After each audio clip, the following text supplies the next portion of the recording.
किसी से भी डरने की जरूरत नहीं है, छाती ठोक के कीजिए। और सामने जब आईएएस आईपीएस आमदार खासदार कॉर्पोरेट आते तो उनको बोलिए कि आप मेरे सेवक हो, अदब से बात कीजिए, हम आपके मालिक हैं। जब आप एंटी करप्शन में जाते हो तो एंटी करप्शन वाले आपको बोलते हैं कि भाई ये तो आईपीसी का है, हमारा तो सवाल ही नहीं आता है। तो उनको सिर्फ एक ही सवाल पूछना है, अंडर द प्रोविजन ऑफ, आप ये लिख लीजिए, ये सेक्शंस को लिख लीजिए, आपको पुलिस के साथ बात करने के टाइम पे ये बहुत काम आएगी। क्योंकि मुश्किल है कि हमारे जो यही बड़े बड़े लोग हैं, हमारे जो रखवालदार है, यही हमारे आज भक्षक हो चुके हैं। आज अगर मुंबई को और ये देश को अगर धोखा है तो ये cross border terrorist Pakistan China से तो है ही है, मगर हमारे जो करप्ट आईएएस ऑफिसर है, करप्ट आईपीएस ऑफिसर से, करप्ट आमदार खासदार कॉर्पोरेट से, ये उनसे भी बड़े धोखेबाज है। इनसे आज भारत देश को धोखा है।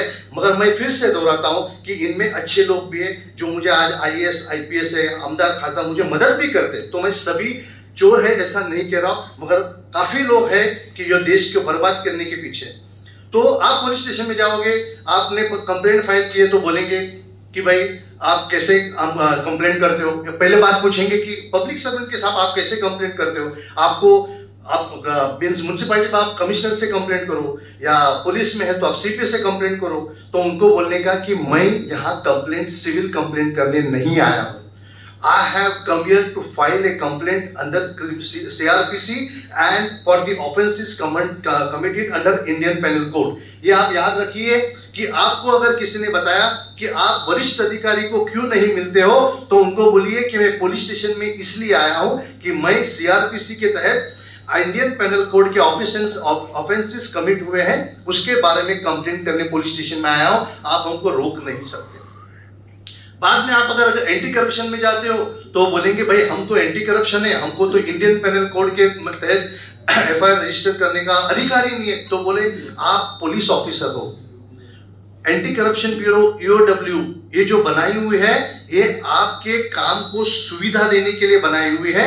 अंडर प्रोविजंस ऑफ सेक्शन 156 सब section 2 you are a police officer.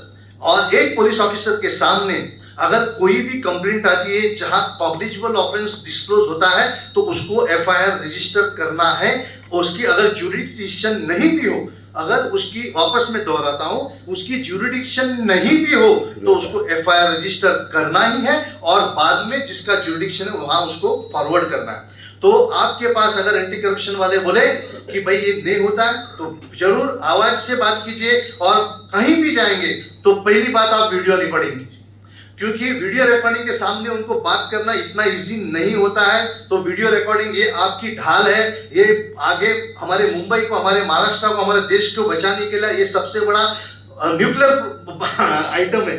इसको पूरी तरह से वापर कीजिए और एफआईआर रजिस्टर करना ये आपका अधिकार है।